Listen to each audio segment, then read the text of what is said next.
Teamsters on KCAA Loma Linda, sponsored by Teamsters Local 1932. Protecting the future of working families, Teamsters1932.org.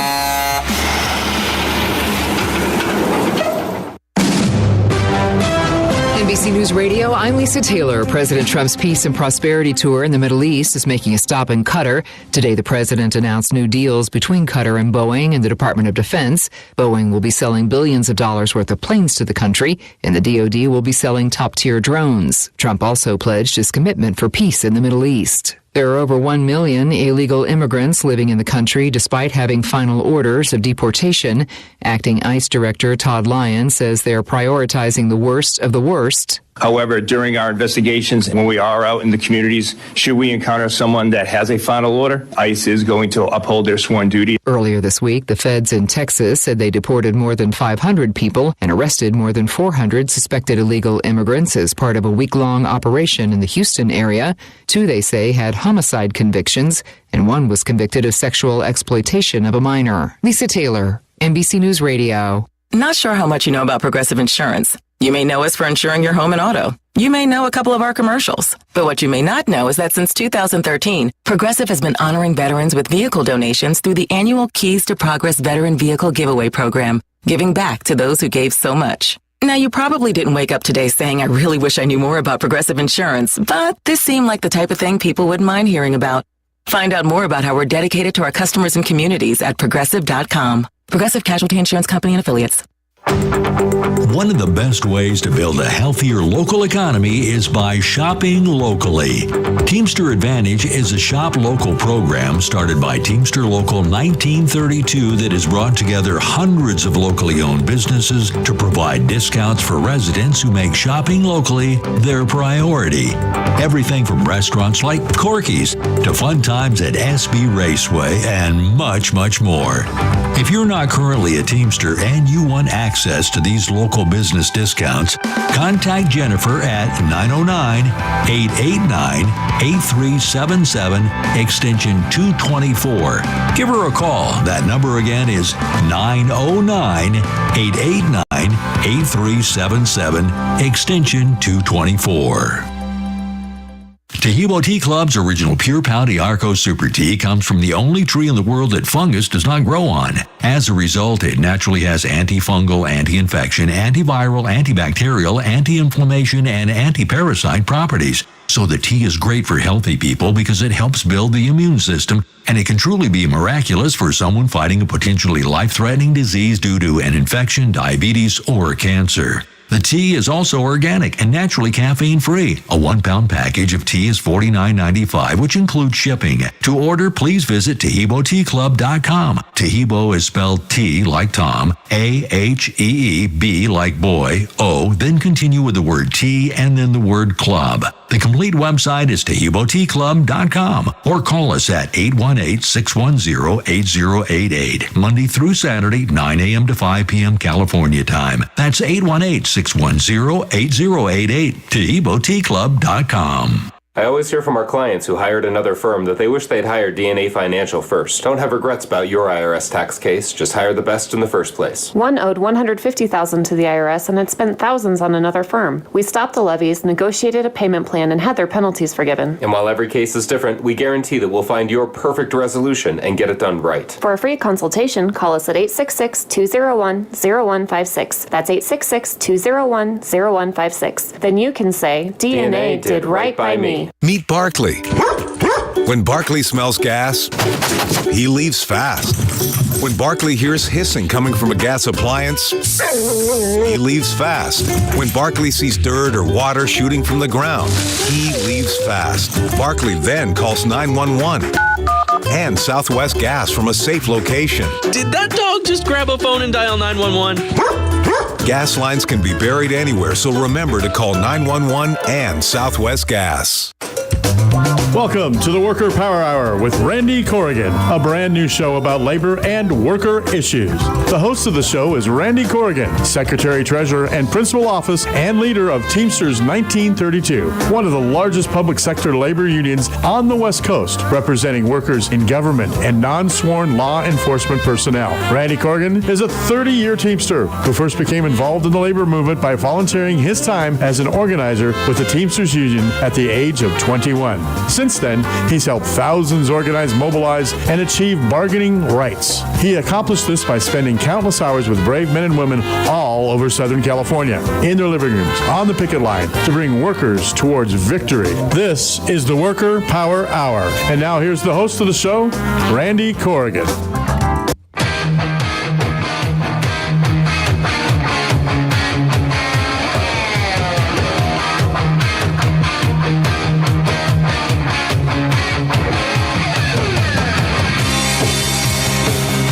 Randy Corrigan here in the Worker Power Hour, KCAA 1050 AM, 106.5 FM, and the Teamsters Local 1932 Broadcast Network, airing live from San Bernardino. Welcome back. Another show. Had a great show last week, had great guests on last week. We've had a lot happen in the last week, including a lot of excitement on the picket lines, right, Mark and Robert? I don't know what you're talking about. I saw some excitement, but I'm not sure who did it. Can you talk about it? Robert was standing over, this is Robert's new to the organization, so watching him. So yeah, you have a year. Yeah. And I've seen some crazy stuff, but we could talk about that some other time. Well, I'm going to pull the two of you into some of these conversations over the next couple hours. We're going to have some fun with it.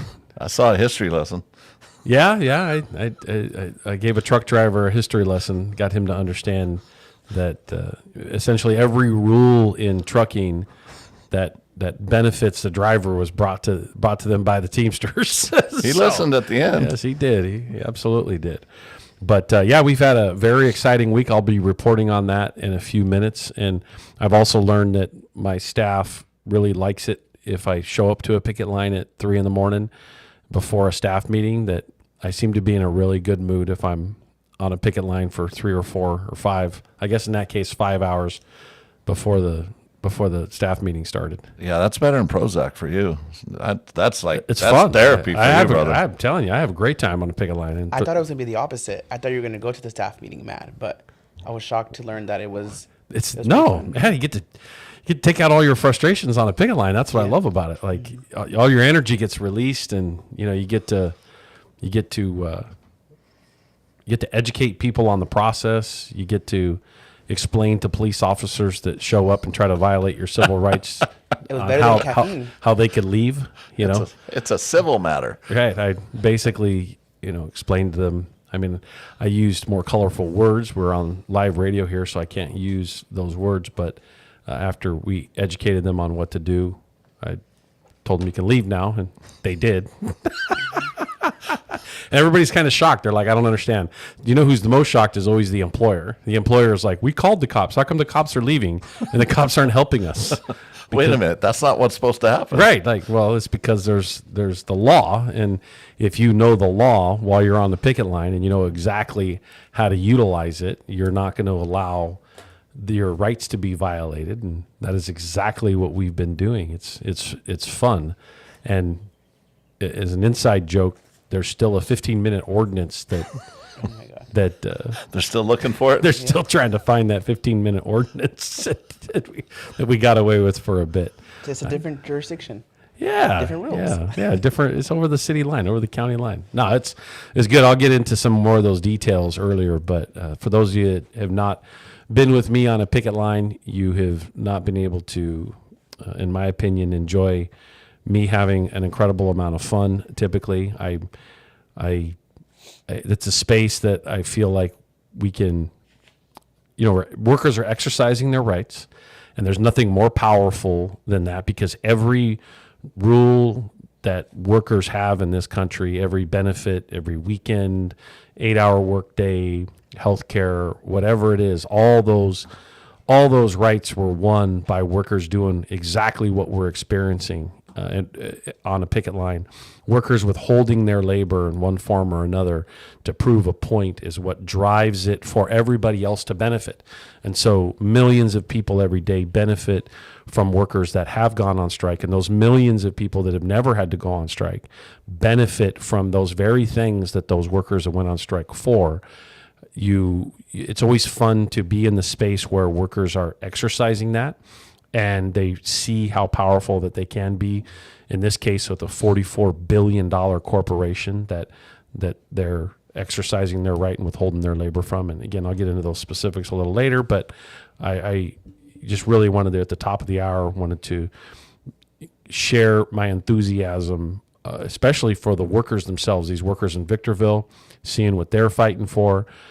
This is an area up in Victorville, they don't pay a lot of people a lot. And the reason why they say is because, the area doesn't drive good wages. It's like these corporations have got it backwards. These big corporations that land in a city like Victorville, no, you're supposed to pay more, because if you pay more, then people can buy homes, buy cars, buy goods and services, and it becomes very cyclical in a positive way for the local economy. Instead, what they do is they move like, we can pay less than we're paying in other areas because the cost of living's low. Well, the cost of living's low because you're driving down the cost of living by not paying enough. And it's the cart before the horse sort of scenario. And so I'm just really proud of these workers at Keurig Dr. Pepper, which is the old 7-Up. And just proud of what they're doing. It's awesome to see them sticking together. And then their picket lines have been extended to the city of Vernon, to the city of Riverside, to the city of Palm Springs, to the city of San Fernando, and the city of Ventura, and the city of Orange. And all of those workers at all those facilities that those picket lines were extended to have walked off the job as well. And so the company has flown in a whole bunch of scabs to try to operate. And I'll get into some of those specifics in a bit. I just, at the top of the hour, just wanted to set the tone as to where we are and what we're doing and why we got a little bit of a skip in our step. And, Robert, I think it's funny that you thought I would be upset after spending 5 hours on a picket line. Like, it's the complete opposite. It's like, for me, that's like working out. It's like going to the gym and when after you get out of the gym, you're like you want to, in a great mood, you want to conquer the world. You got all your endorphins running. Yeah, picket lines are my gym. Yeah, because at the staff meeting, you were very complimentary, and I, usually the staff meetings are a little rougher. Are a little rough sometimes, at least for me. And so even though you're not picking on me individually, but it's a little rough. But yeah, and then I Mark's get into looking at you cross-eyed right now. I know. And he's never seen me get rough with you in a staff meeting. I know. And then I walk in the staff meeting at 9 a.m. and I'm like, oh, wow, he's in a good mood. Hey, Robert, tell me what rough is. Right. So anyways, yeah, it was a good staff meeting. So anyway, a quick recap from last week's show from May 7th. And May 7th, right?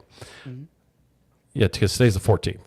Yeah, see, I don't even have my dates straight. I've been on a picket line too much here recently, back to back, and forgetting about what day of the week it is. That's what happens when you get up at midnight. Yeah, exactly. Very true. So we had James Martinez on, and we've got this new little segment of the show where he's volunteering to do James Bites Back, where he gets to go to our TA partners and sample the food and maybe sample some of the services they provide. And he did a really good job last week of talking about the donuts that he got from Donut Town and Dough. And then he went to, what was that Mexican food place up in Victorville? Los Pollos Brothers? Yeah, Los Pollos Brothers. And he did a really good job of describing the food and describing what he liked. And I was surprised that he wasn't comatose after how much he ate literally in the one day. Yeah. Diabetic? Yeah. It's just, man, more power to him. And I think we're on to something. This is going to be fun. He's enjoying it, and he's looking forward to next month. He's looking forward to the next show. We're going to do it probably once a month, and he's going to review a few places that he went. And so we also were joined by Ryan Ward. He was a public defender investigator from San Bernardino County and also a very proud Teamster. Man, he did a really good job of talking about what that role is. And, people sometimes they forget, they think Teamsters are just truck drivers. And, really actually truck drivers is one of the smallest units we represent. We actually represent lots of professionals throughout the United States. And he's an investigator, public defender investigator, and he really talked about some of the intricacies of what he does. And we really appreciate him coming on the show, and hope we can hear from him more in the future. And then we were joined by our very own Mario Vasquez, who was on the line to pick a line up there. And we had some workers, they videoed in, and we got to see them live and hear from them live on the picket line, and they got to talk about what they do and what they're doing out there and what a great job they're doing. Hopefully they're listening again right now live, and we're talking about you all again. You guys keep it up. You're doing a great job. They're holding down the line at Keurig Dr. Pepper. Now you've extended your strike to 5 more locations in Southern California. So it was great having them all on.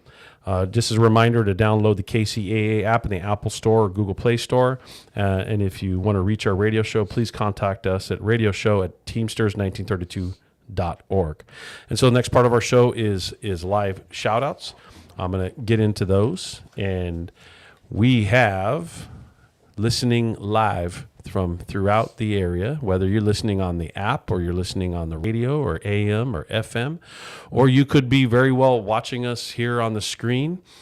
Many of you tell me that you actually, watch the show live on, I think it's Rumble or Kick or a few of them, and you can actually see, you can video in and watch what we're doing in here, and make sure we're not doing anything inappropriate.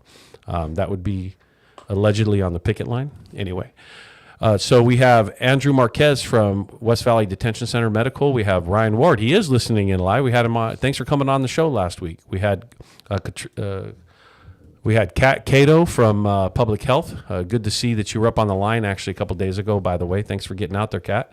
Also, Warren Pennington from Desert Water Agency. Ruben Gallardo from Redlands Wastewater. Ron Garcia from Sunline Transit. We also have Christine Montoya from the city of Hesperia. We have Sandy Cabrera, ARMC X-Ray. Charmaine Bamo from HVP. We also have Charmaine Cole from Register of Voters. We have Lisa Vasquez from ARMC. We have Anita Ruiz from ARMC. Vanessa Batter from ARMC. Eric Zhang from ARMC Info Management. We have the Westminster PSD site listening in as a whole. Thanks for listening in, crew. We really appreciate it. Eric Hatfield from L&M. We also have Program Integrity Department and Risk Management Department listening in. Tina Avalos Morgan, Alejandro Ariando, Cassandra Bishop or Bayup. Maybe there's a typo there, from Redlands TAD. If I butcher your name, my apologies. Jonathan Gutierrez and Karen Tinsley from ITD. William Guzman, Building Inspector, City of Needles. Susan Lofton and Kurt Garrison, as always, listening in from the Sheriff's Department. We're going to get you guys an award for listening to the most shows. It's close between you and a couple others. William Guzman, Building Inspector, Nadal Rafidi, ARMC. Brandy Nichols from ARMC, HIM Department. Today she is retiring from the county, last day. Congratulations, Brandy. Appreciate you listening in live, and why don't we get you in on the show and you can talk about your amazing career if you just retired. Ivan Cruz, Tad 01, Robert Herita, as well as Lisandro Diaz, the City of Coachella members, and John Gamboa from SBCS. So there's our live shout-outs. If I missed you, I know I got a couple text messages here from a couple. I have, this is funny. Ryan Franking, retiree from Arizona. He just sent me an ear. So I'm assuming he's listening in live. That's good. I like that, Ryan. Good one. Appreciate you listening all the way from Wickenburg, Arizona. I'm assuming he's doing it via the app. Yeah, text me, Ryan. I want to know, you doing it the app, or are you actually watching on the screen through the website? I'll check back to that in a minute. And so our fun facts, this part of the show where we go over some of our fun facts, we're going to do a job member job highlight, and 2 labor wins. The first one is the city of Pomona. This is interesting. You might not think that these are Teamsters, but your crime scene investigators are Teamsters in the city of Pomona. We represent a variety of employees from all types of different classifications, and one of those in the non-sworn is the crime scene investigators. The crime scene investigators at the city of Pomona are responsible for crime scene documentation, evidence collection, like fingerprints, blood, weapons, trace materials, processing evidence, and much more. This is, as a matter of fact, someone on our staff used to do this job, Sherry, for many years, and I think she's a trainer in this. She's an educator in this space and trains dozens and dozens of people every single year on how to do the job. And very, very difficult job. Think about how hard it would be to go into a crime scene and having to kind of piece everything together and essentially try to remake what's going on. It's got to be challenging mentally as well as emotionally, and grueling. Imagine a tough scene where you got to be there 12, 16, 18, 20 hours. I've heard sometimes them being there, as many as, like 24 hours straight, having to, until you've collected everything and done everything. So we really appreciate the work that you do there in the city of Pomona and the crime scene investigators. We also represent some of those individuals in some other cities. We'll cover them at a later date. Our labor wins. The University of Oregon Student Workers Union and University of Oregon, they reach a tentative agreement. After a strike that lasted more than a week, the University of Oregon Student Workers Union and the university itself have announced that they have come to a tentative agreement on a labor contract. Student workers at the University of Oregon walked off the job the morning of April 28th after 11 months of failed negotiations with the university. It's good to see that they got a deal. They got it done. Union groups, the next item is union groups needed 140,000 Utahns. That's how he call it, Utahns, people of Utah. Yeah, Utahns, like Californians, but Utahns. Like Utahns. Like that's tough. That's like tough to say, Utahns. Like you feel Utahns.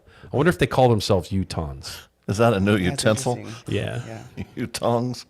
Let's just call it the people from Utah to support a referendum in case this doesn't exist. Maybe they don't call themselves Utahns.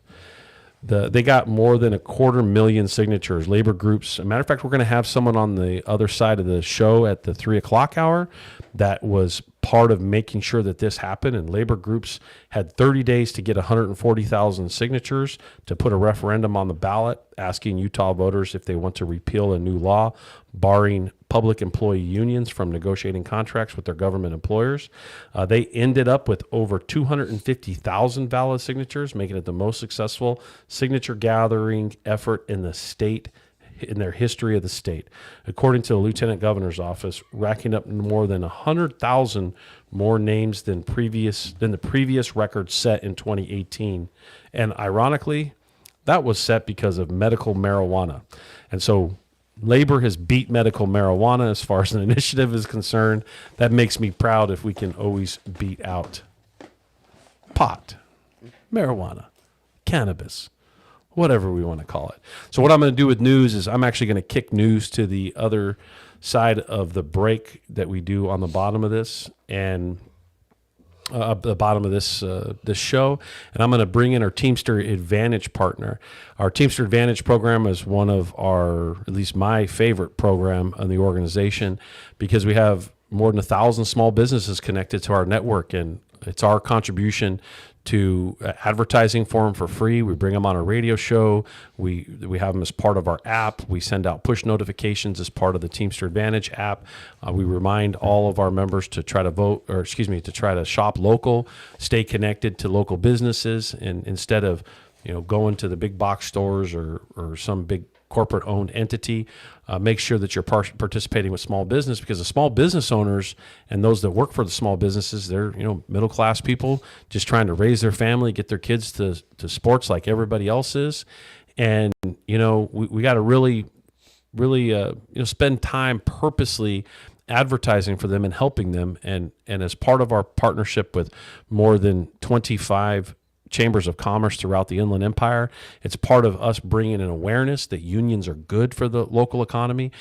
Again, we don't charge anybody for participating in the program, and our members love it. Our members love to connect to these small businesses, and some of them do really well in it. Some of them don't get a lot of hits on it, but at the end of the day, they're not paying for anything, so there's no loss to the small business. And with that, I have Angel Rodriguez from Litwell Signs up in Victorville, right? Correct. Yeah. Thank you guys for having me on, first and foremost. Yeah, Appreciate that. Angel, thanks for coming on. Why don't you tell us about your small business and what you do, and you're brand new. We just signed you up like a week ago, right? Yep. You guys came by last week. So we're a family-owned business in Victorville, California. A little over 12 years of experience in the high desert. We do everything wraps, everything signs, interior, exterior. We'd like to take your business and just personalize it from front to back. So if Robert was coming and starting his business and he said, hey, I have this idea and I have a location, and I would go take a walk with him and pitch our ideas or what we think works. And we have designers who can create something that hopefully brings his vision to life, and design it, manufacture it, pull permits or anything in the city if we need to, and then bring it to life for you.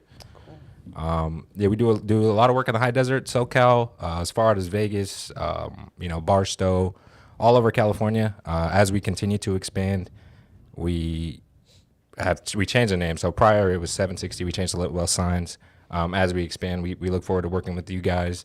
We're glad to be a part of the Teamsters, and we do give a 10% discount for stuff like that.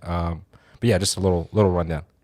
So I imagine you do some pretty interesting things. I know I had a kegerator wrapped. Okay. So I know when I brought that into a guy, this is years ago. It's like 12, 13 years ago. I bought an old kegerator. Actually, I got an old kegerator from somebody. It was just sitting in their backyard, still worked. Yeah. It looked horrible. So I took it in. I had him with our Union Service logo. Okay. I had him wrap it with the Union Service logo, and it just came out. It took something that was old and ugly, renewed it, and just made it look like a centerpiece in the room. Everybody's like, man, where'd you get that refrigerator? I'm like, that's like 25 years old, but I put a fresh wrap on it and it looks amazing. I don't think a lot of people understand how much we can do. So if you walk into our office, a lot of the walls are wrapped and you might not even notice that, or desk or fridge or, helmets, boats, Can-Ams, RVs, pretty much anything we can wrap. So what's the craziest thing you've wrapped? Craziest? For me, the craziest thing I wrapped was obviously a kegerator. I think we did some large fridges that were pretty cool. They came out pretty cool for there's a local company, I can't remember the name, but it was the first time that we wrapped a fridge, and it was huge. It was a huge fridge, custom design, but I think that was the kind of most outlandish or different thing that we've done. For me, the creative stuff is what's the coolest. I think we had somebody come in, I think last month, that's he's from Atlanta. He's a huge Falcons fan. He has a big old 2500 truck that we custom threw the Falcons logo on there. And so when we see the truck in a Falcons wrap, we're going to know you did it. Exactly. So the custom stuff is more what I like or pride myself in. We have designers. Because it's unique. Yeah, definitely. And it's cool to see when somebody comes in with an idea, how we can create something with that and bring it to life for them. And I think that's a great experience. So, what does it cost to get a truck wrapped? Just like an average here. Yeah, so full wraps kind of range anywhere from $2,000 to $4,000. Again, it depends on the condition of the vehicle currently, the make, what material we use to wrap, what kind of protection you want to have. There's kind of variables that go into it, but in terms for a full wrap, you're looking anywhere from $2,000 to $4,000 on your average vehicle. Bigger vehicles could be a little bit more, smaller vehicles a little bit less. Does what the graphics look like matter in the price? Is it going to increase, or is it really not matter? Not too much. Again, we enjoy doing those things, so I kind of prefer that you just have a name and you kind of just give us the creative. Oh, and you roll with it. Yeah, and then we can just show you something. You say, hey, I like that, but I want to throw this in there or that in there, and then once we come to something that we both agree on, we'll bring it to life for you. Any funny stories you got? Anything kind of crazy funny? Yeah, I think on some of the installs and stuff can get a little crazy out there with the wind. There, I think we just did some work for Sunland Ford up there.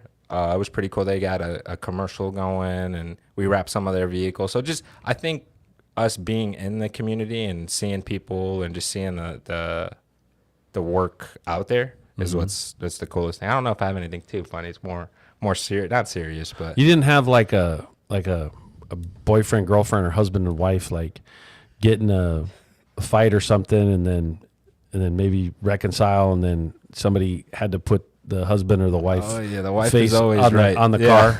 You know what I mean? Like, yeah, this is my wife or this is my husband. Definitely. I don't know. We see a lot of the pinks. So a lot of the women are coming in for pinks, and you could just always see the men's faces are a little worried because they might have to drive that car or something. But yeah, it's always just funny to see the just a pink dynamics. wrap by itself. Yeah, then straight like up the pink. bright pinks or fluorescent pinks. There's so many different options, but you can always see in the men's faces is like, oh, all right, you know, we have to do it. But then the men do some cool things as well, like the Falcons one or just other. Yeah, I'm sure the cool girlfriend things or that the we wife can do. doesn't want to drive around a big old Falcons truck, Yeah, right? no, yeah, definitely. But the creativity is what's cool. We do a lot of work for Victor Valley Community College up there. We just wrap some of their semis, so they're 20, 25 feet semis that we get to wrap. So seeing those out on the road or parked and displayed is pretty cool to see as well. How long does a wrap work, or how long does it survive? Obviously in Victorville, you're in the sun for 5 months out of the year. That's blazing. Yeah, so that's it depends on how well you take care of it, what material we're using. Generically, they say 3 to 5 years. If you're gonna park it in the garage, you can get a little more out of that. You can do a ceramic coat to the wrap, which helps extend the life of the wrap. But 3 to 5 years is typically what they say.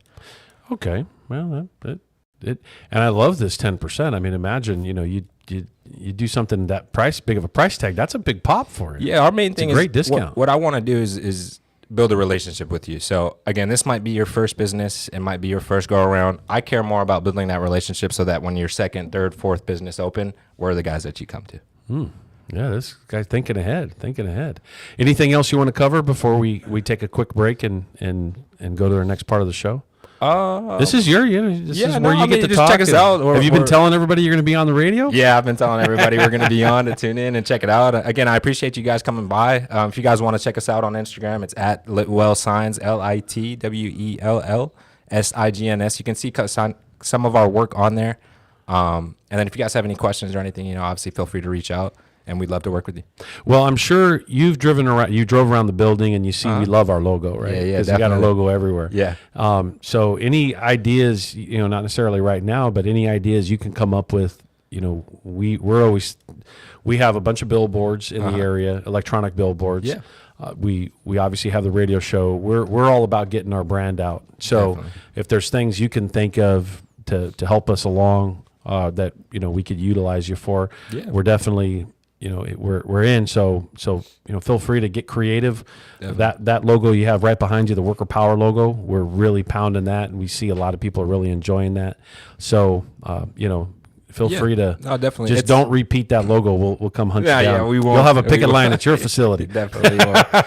Yeah, we appreciate it, and I appreciate you guys having me on. Also, where's the name come from, Litwell? Because the first. So we word is actually lit. started in the high desert. It was called 760 Wraps and Signs. 760 is the area code for the high desert. As we've expanded and kind of outgrown that and are reaching other places outside the state or even farther in the state, we just wanted to get a feel for something that everybody can relate to. So if we're getting somebody from Texas who needs something, he's not going to know what 760 is, right? Yeah. So it's cool. It worked for us for a while, but this is just our way of growing and expanding and getting out there more. I thought it came from I was like, oh, hey, bro, that's lit. It's similar to that. Yeah, cool. Try to keep it trendy, but still corporate at the same time. The slogan is illuminating signs one idea at a time. Yeah. So cool. There you go. Cool. Well, this is Randy Corrigan in the Worker Power Hour, KCAA 1050 AM, 106.5 FM, and the Teamsters 1932 Broadcast Network. Live from San Bernardino. Let's take a quick break. We'll catch you on the other side.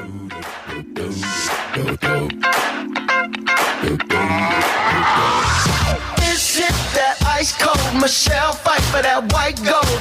This one for them hood girls, them good girls, straight masterpieces. Styling, wildin', living it up in the city. Got Chuck's on with Saint Laurent. Gotta kiss myself, I'm so pretty. I'm too hot. Call the police and the fireman. I'm too hot. Make a dragon wanna retire, man. I'm too hot. Say my name, you know who I am. I'm too hot. And my band bought that money. Break it down. Girls hit you, hallelujah. Girls hit you, hallelujah. Girls Girls hit you, hallelujah. Cause Uptown Funk don't give it to you. Cause Uptown Funk don't give it to you. Cause Uptown Funk don't give it to you. Saturday night and we in the spot. Don't believe me, just watch.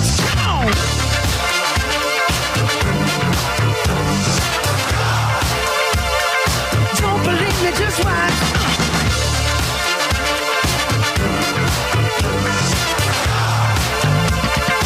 Don't believe me, just watch. Don't believe me, just watch. Don't believe me, just watch. Don't believe me, just watch. Hey, hey, hey, oh! Stop. Wait a minute. Fill my cup, put some nigga in it. Take a sip, sign the check. Julio, get the stretch. Right to Harlem, Hollywood, Jackson, Mississippi. If we show up, we gon' show out. Smoother than a fresh drop skipping. I'm too hot. Call the police and the fireman. I'm too hot. Make a dragon wanna retire, man. I'm too hot. Bitch, say my name, you know who I am. I'm too hot. And my band bought that money. Break it down. Girls hit you, hallelujah. Girls hit you, hallelujah. Girls hit you, hallelujah. Cause Uptown Funk don't give it to you. Cause Uptown Funk don't give it to you. Cause Uptown Funk don't give it to you. Saturday night and we in the spot. Don't believe me, just watch.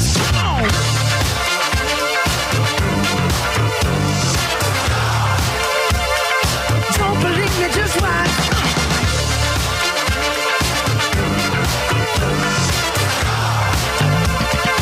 Don't believe me, just watch. Don't believe me, just watch. Don't believe me, just watch. Don't believe me, just watch.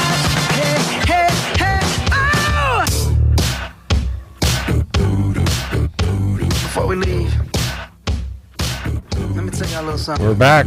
Randy Corgan in the Worker Power Hour, KCAA, 1050 AM, 106.5 FM, and the Teamsters 1932 Broadcast Network.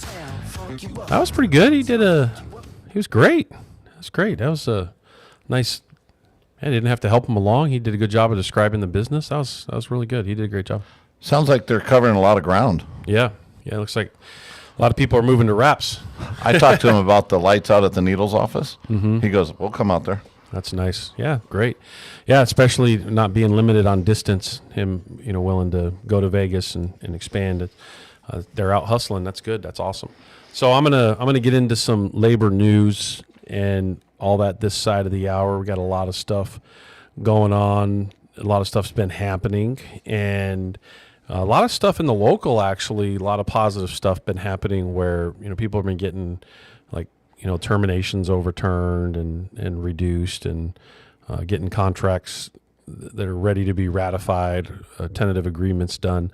I'm going to go through, name some of those here in a few minutes, but I know, I'll get into some of the negative news here briefly, but there's also a lot of positive to be reporting on. We got to make sure that we focus everybody on what we can do versus what we don't like going on around us. Otherwise, we end up so negative that we can't get anything done.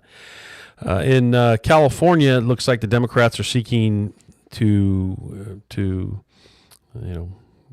really seeking the California governor's race, and I guess the way this headline is labeled is "Kiss Labor's Ring."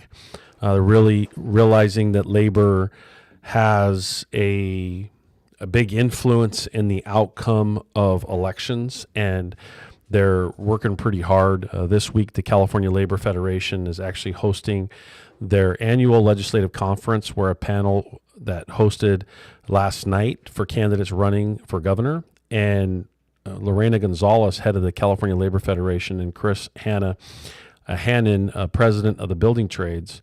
They were shooting questions at the candidates. See, I got the picket line in my head. They're shooting candidates. What a funny slip. You're going to make the Apple newscast after that one. Oh, that's hilarious. That's great. Holy cow. They were shooting candidates. No, they were shooting the questions. The candidates were asked to wave flags indicating whether they supported various union objectives, such as striking benefits for workers who go on strike, among other things. I know we've got some stuff on the table there, like what happens to on picket line activity. Lorena has been a huge advocate for us in some of this space that we've been running into, where some of the law enforcement agencies are pushing back, and we believe that legislators and the governor can move some things along to help striking workers, not just for pay, but also their protected concerted activities. And during the panel, Lorena Gonzalez not only shot the candidates, but also said, think about the question before you answer, because I'll hold you to account. She's very assertive, absolutely willing to put her neck on the line and say it like it is. We really appreciate the relationship we have with Lorena. She actually comes here at least once a year, if not a couple times a year, for different functions, primarily usually our women's conference, if her schedule permits. And so that's great. It's good to see. Not sure if the Republicans are going to reach out to us and ask for our endorsement. In the California governor's race, they usually don't do that. They usually stay away. And I know we got a lot of listeners that are Republican, and that's okay. You got to challenge your party to court the labor more and to align themselves with labor. I know that the Republicans say that they speak for working people. However, a lot of the policies that typically happen, the Republicans are behind a lot of the negative policies. So I'm always hopeful that my former party, which is the Republican Party, could be better at supporting labor. And I think that internally we could challenge them, and I challenge all of you to do that very thing. The next item in the news, this is NPR. Some would want to eliminate NPR, which I think is crazy. News is slighted enough to corporate America. We need more public radio, and we need more neutral radio. Ever since the media doctrine was eliminated, and for those of you that haven't looked that up yet, you need to look that up, because it used to be news and the media had to be fair and balanced. There was a requirement. That requirement was eliminated, and that's why you have the problem you do now with media.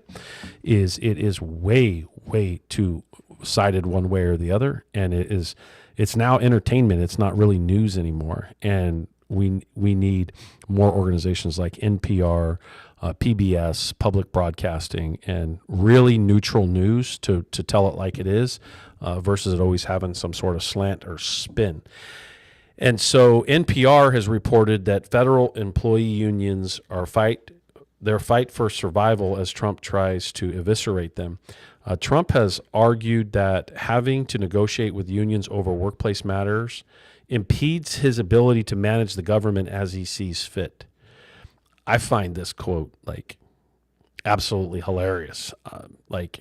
That's kind of the point of a union contract, is to prevent the person in charge from running it as you see fit. I get that you think that you know what's best for the government.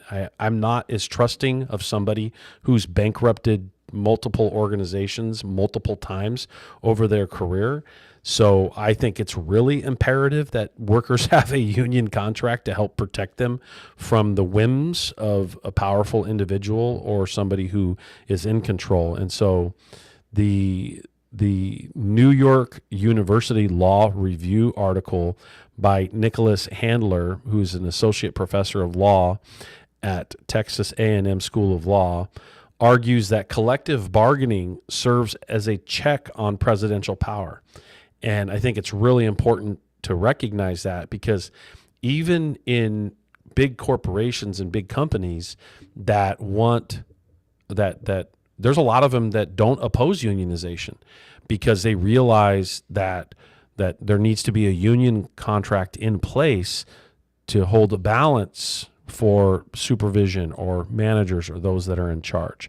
And this is a great example of that there has to be a check on that power, and that those binding agreements that are negotiated, over personnel matters, those things regarding your performance and working conditions or grievance procedures, the quote of to restrain and reshape the presidential power to manage the federal federal bureaucracy, that's exactly the point.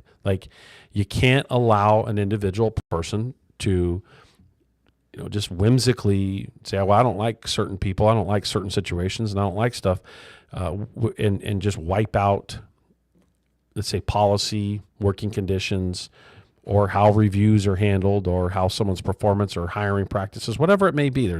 There's thousands and thousands of issues that go into collective bargaining. And so coming from a candidate that when he was a candidate said he was for the working people, if you're for the working people, you will not oppose union contracts. And some will say, oh, well, the government is full of waste. Well, the president or any other institution can sit down and say, we're going to reduce the workforce by certain percentage, and we're going to sit down with the unions and we're going to negotiate the impact of how that happens. So you're not just going to say, pick arbitrarily how you want to do it. The reality is the point of having a union contract is to prevent the abuse of that power specifically. And civil servants didn't always have this leverage. As a matter of fact, the first half of the 20th century, labor unions, there was only the private sector they were allowed to represent. The public sector was left out, and it wasn't until the 60s that public employees gained the right to bargain.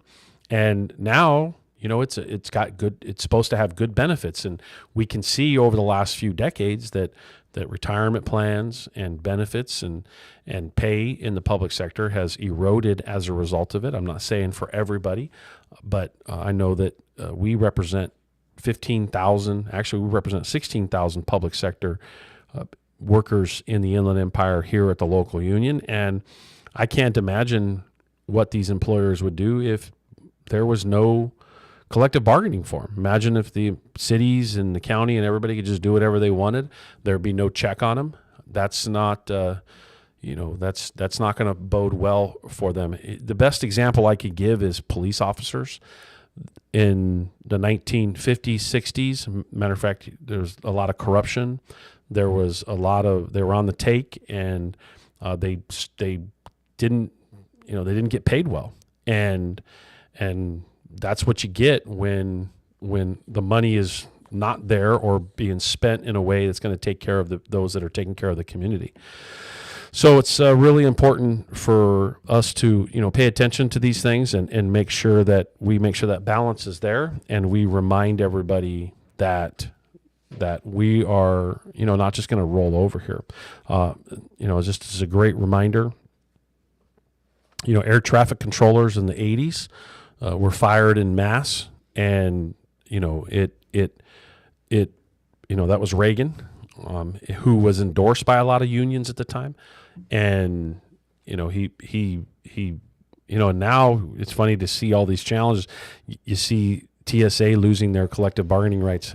So it's interesting to see these things come back full circle. Again, I guess now 35, 40 years later, we just got to pay attention. The one thing we have to do is just make sure that we protect our collective bargaining rights and others.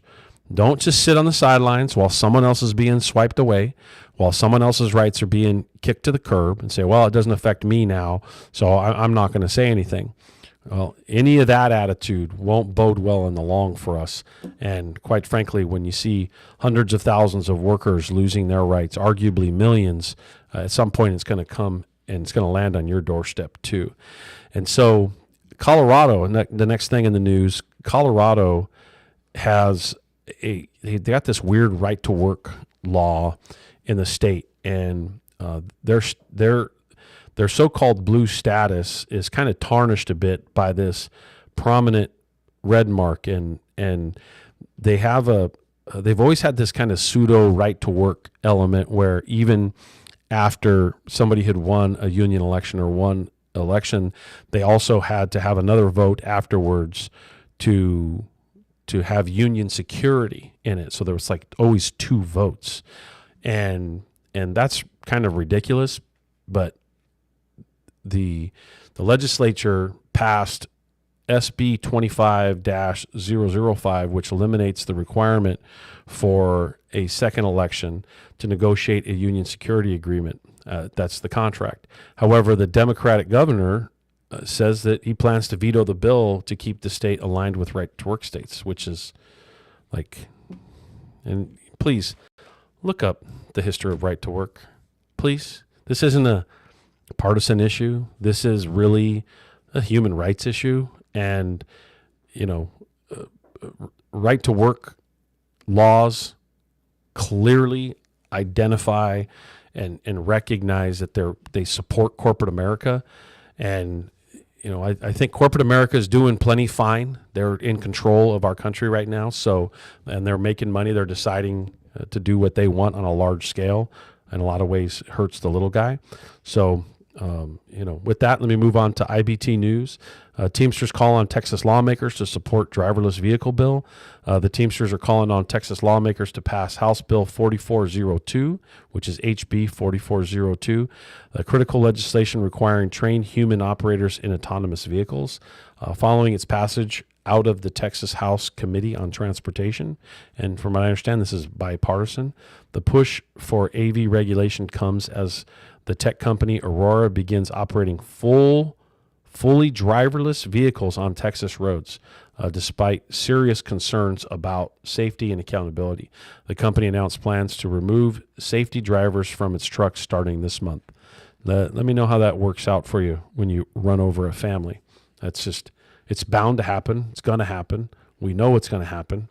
I don't know why people are falling victim to this, thinking it's okay to have a big rig or any vehicle operate without a human operator.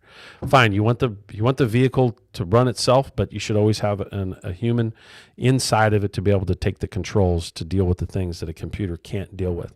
If we're going to acquiesce ourselves that humans do not need to do that basic function anymore, boy, we're in trouble, everybody. So the next thing I want to report on is the Teamsters at Albertsons vote to overwhelmingly authorize a strike in Texas. Over 90 drivers at Albertsons, represented by Local 745, have voted by more than 97% to authorize a strike in response to the company's repeated refusal to offer a fair contract. Instead, Albertsons management is pushing to include contract language that would allow the use of unsafe, unregulated autonomous trucks. Imagine that. See, you allow this to happen, and then all of a sudden, we don't have any truck drivers. So you may say, oh, we don't need any. Okay. Maybe they're going to create an autonomous version of your job someday, and you won't have it anymore.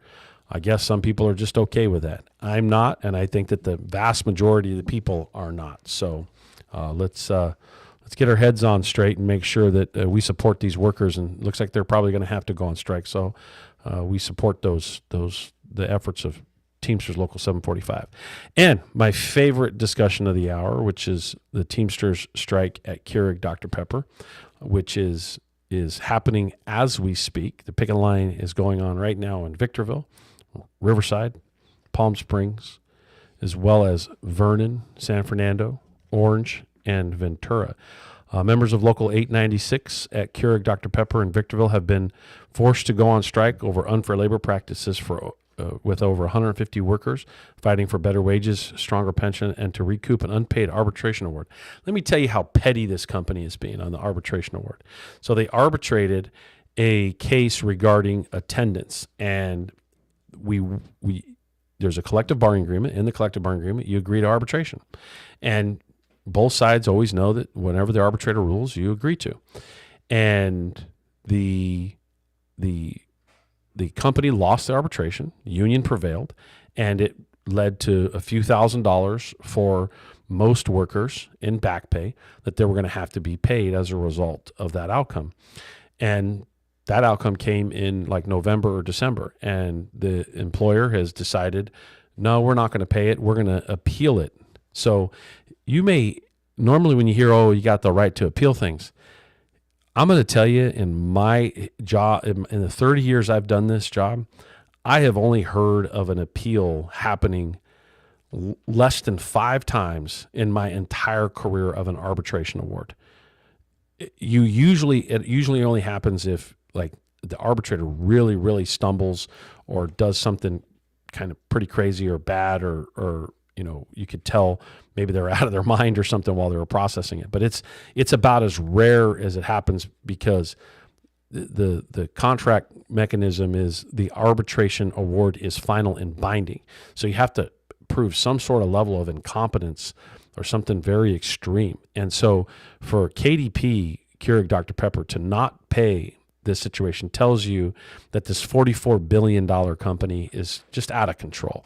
And, they were ordered to pay hundreds of thousands of dollars last year, and that it unlawfully attempted to end the sick time policy. And, it's time for them to pay up, and that's part of this overall dispute. So it's not just what's going on regarding the renewal of a contract. It's also the company upholding their end of the bargain.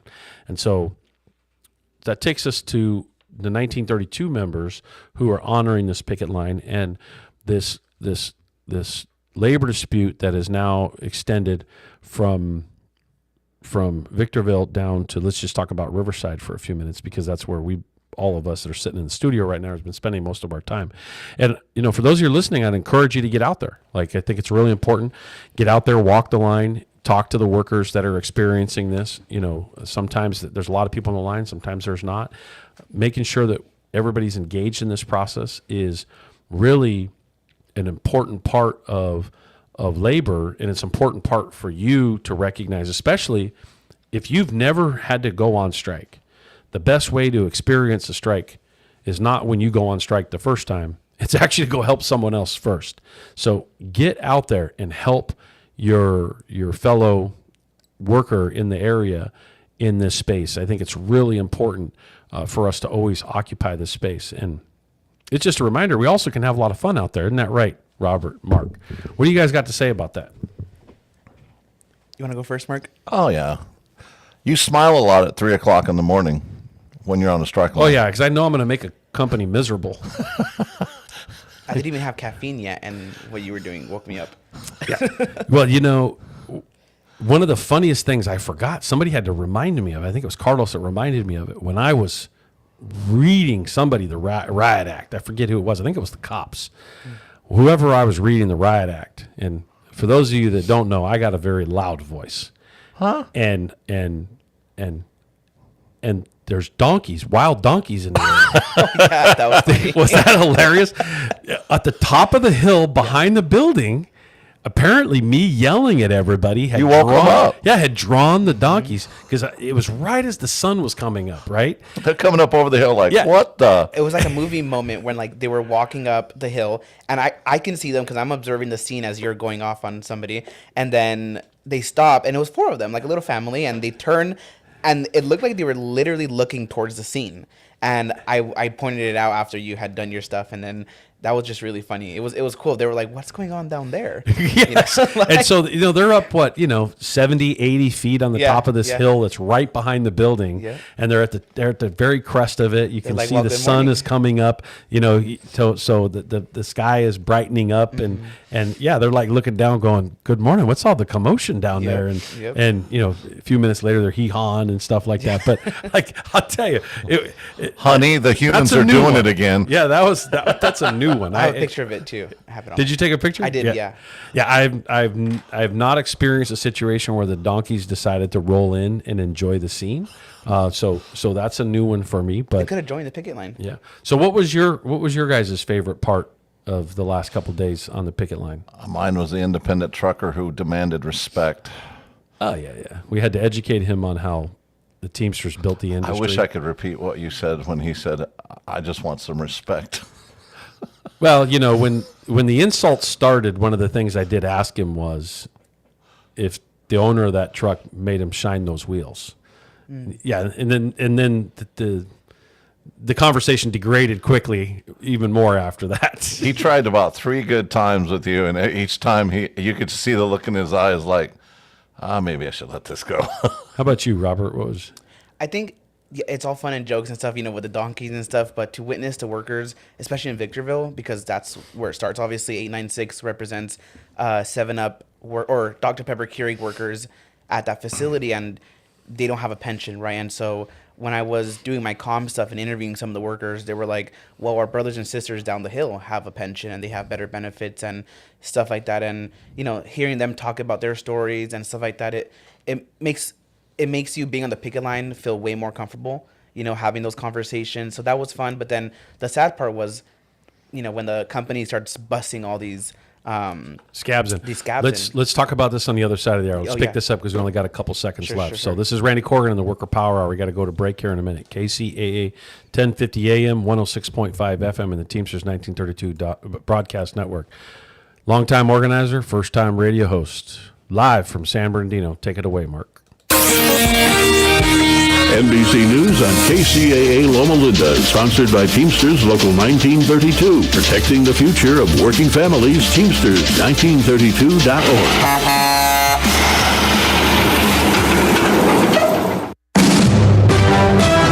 NBC News Radio, I'm Lisa Taylor. President Trump's Peace and Prosperity Tour in the Middle East is making a stop in Qatar. Today, the president announced new deals between Qatar and Boeing and the Department of Defense. Boeing will be selling billions of dollars worth of planes to the country, and the DoD will be selling top-tier drones. Trump also pledged his commitment for peace in the Middle East. There are over 1 million illegal immigrants living in the country despite having final orders of deportation. Acting ICE Director Todd Lyon says they're prioritizing the worst of the worst. However, during our investigations, when we are out in the communities, should we encounter someone that has a final order, ICE is going to uphold their sworn duty. Earlier this week, the feds in Texas said they deported more than 500 people and arrested more than 400 suspected illegal immigrants as part of a week-long operation in the Houston area. 2, they say, had homicide convictions, and 1 was convicted of sexual exploitation of a minor. Lisa Taylor, NBC News Radio. Are you looking for a good union job? The Endlin Empire's 14,000 member strong Teamsters Local 1932 has opened a training center to get working people trained and placed in open positions in public service clerical work and in jobs in the logistics industry. This is a new opportunity to advance your career and raise standards across the region. Visit 1932trainingcenter.org to enroll today. That's 1932trainingcenter.org. Did you know that 55% of working Americans would choose a lower paying job to work under a leader who inspires their brilliance? In today's fast-paced world, resilience isn't just a trait, it's a superpower. If you're feeling overwhelmed by life's pace with hurry and worry, struggling to find a way, discover the secrets with Simon T. Bailey's bestseller, Resilience at Work, How to Coach Yourself into a Thriving Future. Get your copy today on Amazon and unlock your full potential. This segment is sponsored by our radio listening post in Yucaipa. Yucaipa Farm Fresh Produce, where you can get healthy in the heart of Yucaipa. You'll find locally sourced fresh fruit, vegetables, farm eggs, honey, fresh bread, nuts, and for your sweet tooth, delicious ice cream and locally produced candy from licorice to chocolates, all to your heart's content. It's Yucaipa Farm Fresh Produce, just down the street from Toscano's Pizza, between 13th and 14th on Yucaipa Boulevard. Open every day, weekdays from 8 a.m. to 6 p.m. and on weekends to 5 p.m. For more info, you can call 909-790-6106. That's 909-790-6106. Shop local with Yucaipa Farm Fresh Produce. Tell them you heard it on this radio station and saw it on the DNA advertising screen inside the store. It's Yucaipa Farm Fresh Produce.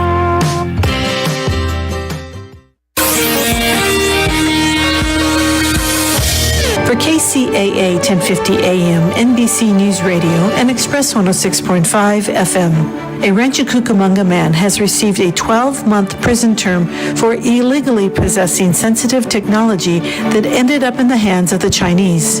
Federal prosecutors say that Li Ming Li, 66, downloaded information from his Southern California-based employers and used it to market his own company to a competing Chinese-based company. A federal judge also fined Li approximately $14,000 and ordered him to pay an additional $17,000 in restitution. San Bernardino County may be able to exchange land it owns at Glen Helen Regional Park, provided the land is replaced with a new park. Assemblyman James Ramos explained his bill would grant state authorization for the county to proceed with a major project to enhance the region's quality of life and boost the local economy. The proposed multi-use project would feature a new hotel, a shopping center, fitness center, restaurants, and additional recreational opportunities for both residents and visitors visitors.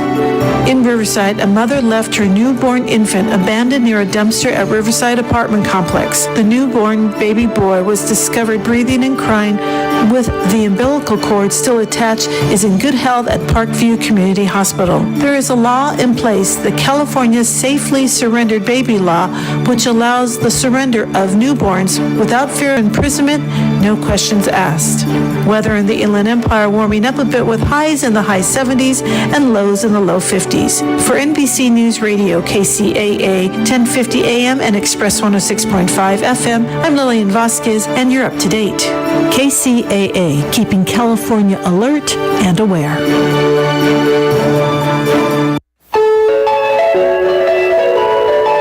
This important time-sensitive message is brought to you by this station's generous sponsor, George Litchfield Associates, who has important Medicare information for all current and future Medicare recipients about some big changes happening. Medicare Clarified. Medicare is a nonprofit consumer service organization. It's more important than ever to review your Medicare plan for 2025 from October 15th through December 7th. To find out if you're in the right plan for you, people are calling 951-769-0005. 951-769-0005. A popular and local Medicare plan is improving. Others are raising copays and adding deductibles. Biggest changes in the Medicare drug program in 15 years. We thank George Litchfield and Litchfield Insurance for their generous support of this radio station. Welcome to the Worker Power Hour with Randy Corrigan, a brand new show about labor and worker issues. The host of the show is Randy Corrigan, Secretary Treasurer and Principal Office and leader of Teamsters 1932, one of the largest public sector labor unions on the West Coast, representing workers in government and non-sworn law enforcement personnel. Randy Corrigan is a 30-year Teamster who first became involved in the labor movement by volunteering his time as an organizer with the Teamsters Union at the age of 21. Since then, he's helped thousands organize, mobilize, and achieve bargaining rights. He accomplished this by spending countless hours with brave men and women all over Southern California, in their living rooms, on the picket line, to bring workers towards victory. This is the Worker Power Hour. And now here's the host of the show, Randy Corrigan.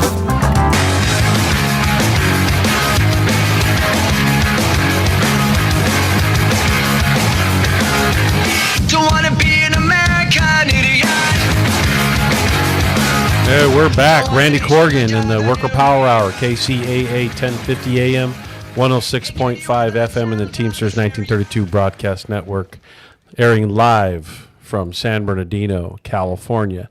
We're joined here in a few minutes by Angela Romero. We'll get to you. Just hold on briefly as I talk about the fact that we are I'm a long-time organizer, first-time radio host, so I get to hold my rookie status, and if I make a mistake here while we're hosting this radio show, just blame it on my rookie status. And for those of you for those of you that may not know, this is your first time listening, because we have Angela on right now, and she is just to point this out, she is the representative House District 25 in Utah, is also the minority leader of the House there, and we really appreciate her coming on to talk about all the incredible work that's being done in Utah in the face of public sector bargaining being directly under attack. And it really matches up with our format on this show and what we're trying to do as a union, which is, clearly you see we have a live radio show here that turns into a podcast, but we also, our message of worker power, building worker power, is about educating workers on what they can do and how they can take control. What's going on in Utah is a perfect example of how this is happening, and it couldn't match any better to the work that we're trying to do on the ground. And we're super, super happy about those that are coming, that come on the show and can match the energy of the work that we're doing. At Teamsters Local 1932 here in Southern California, we obviously represent a very large population of public employees. We've been watching what's going on in Utah very closely. We're obviously alarmed by any attack that would happen to public employees anywhere in the country, and to specifically see how fast you in in Utah dealt with this is just incredible. And so with that, what I'd like to do is give you a couple minutes, Angela, for you to introduce yourself, and we really appreciate you coming on the show. I'll talk about our great organization a little bit later, and then also what we can do, because we have a big bus, a beautiful bus that we can get 50 people on. We'd love. I've definitely got 50 volunteers that already want to get on it, get up to Utah, and help you get out the vote when the time is right. We have a very engaged membership and are looking to help out. So with that, Angela Romero. Thank you for having me. As you mentioned, I am the leader of the House Democrats. There are 75 members in the House, and only 14 of us are Democrats, but we're a small group of legislators, but we're very mighty, and we fight for the rights of the people. I also serve as the president of the National Hispanic Caucus of State Legislators.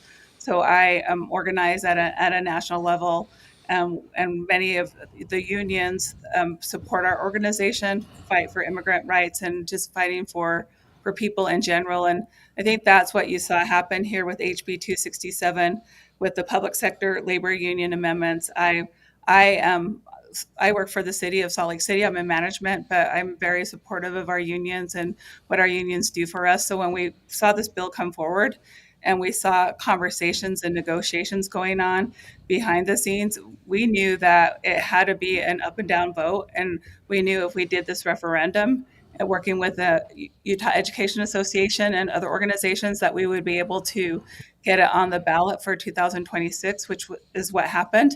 And Utah has a really unique law when it comes to doing a referendum. It's a very high standard. So not only do you have to get enough signatures, but there are 29 Senate districts. And out of those 29 Senate districts, you have to have 15 of those Senate districts, and you have to have 8% of those voters. And so they've made it really impossible for people to do a referendum. But we knew when this bill passed, and it didn't pass on party lines, it was a bipartisan effort. And because of our Republican colleagues that crossed over, there is no way that the governor could veto the referendum. And so that we needed that to really push this forward. And so we just saw people come out of the woodwork. And after the session was over, many of us were just there with our unions, knocking on doors every day, gathering signatures. My son actually worked on signature gathering as a field organizer. So for me, it was a family affair, just because of our commitment to the people and to public service, and thankful to our unions for the worker rights that we have currently right now. Yeah, I saw a quote from the governor that said something to the effect of, well, yeah, I sign laws all the time I don't like. It was a couple weeks ago, and he was backpedaling pretty quickly on the fact that he had signed this, especially once he saw that the amount of signatures were so voluminous, that were so big. And so kudos to the labor movement and to all of you advocates in that space that really, like you said, crossed over partisan issues, right? Crossed over party lines and made sure that the issue around workers was raised up enough to get away from the typical partisan bickering, and to do it on a scale like you did, knocking down those 15 districts at over 8% is typically a large threshold to get over, but you blew right past that, in a lot of ways doubled it. And that's really the UEA, Utah Education Association, and them organizing all the different unions, and never underestimate teachers. I can tell you that. And I think we have, out of the 29 Senate districts, we have signatures in 21 of those districts was the count so far. So they exceeded the number that they were supposed to get, the 15 Senate districts up to 21. And we'll see, how close those other Senate districts are.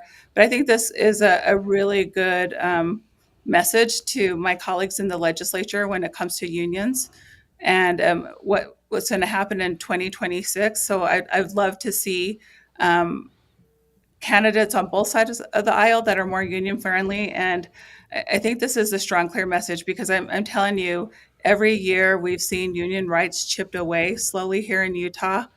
And this was, there was conversations between certain unions and the majority. And some of us were saying, no, there's no room for negotiation. And I know people were afraid because they're like, well, what if we don't get the numbers for the referendum? And I told people if we don't, if we compromise and we let That's them correct. away, then they're going to use this as a model in other states, and they're going to take away all our rights. And so it's either all or nothing. And so I'm glad people realized that it needed to be all or nothing, and people gathered together and they fought for the rights of unions.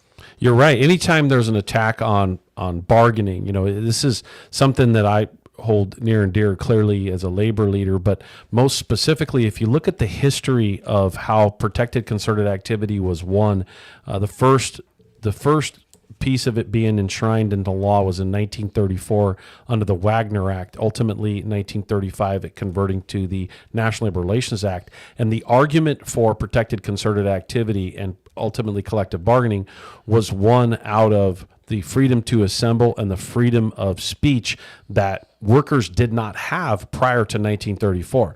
In other words, prior to 1934, I'm sure you're well aware that there was no law on the books protecting workers' right to freedom of speech or freedom to assemble while at work. As a matter of fact, it was the opposite, that their ability to do those very things, which were afforded as, being in the United States, that you had the freedom of speech, you have the freedom to assemble, were actually taken away when you were a worker. Clearly, that comes out of the code in which you could own your labor at one point, which was slavery, it not allowing itself to be broken. Fast forward again back to 1934-35, concerted activity. The argument to gaining concerted activity was won off of those arguments on the floor in Congress, making the point that the freedom of speech and the freedom to assemble were there. So when you see the attack on public employee bargaining or any bargaining right being stripped away, that means a part of your First Amendment right is being repealed, is being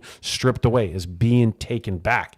And what I'm trying to do is get a message out and really double down in this space. And I think it's just phenomenal that you reacted so quickly in this space to say, hey, we're not going to compromise, because what happens, as you pointed out, is that they sit there and they try to kind of divide everybody. We're not going to attack the police officers, or we're not going to attack this group or that group. They start to water it down, and then interested groups start to back away, and then it passes, and then you get maybe a watered down version of it. But guess what? It still happens, and workers end up losing in the long run. So kudos to you for not being willing to compromise and making sure that it was an all or nothing situation, and that in turn you made sure you mobilized to actually get it on the ballot. Man, huge congratulations.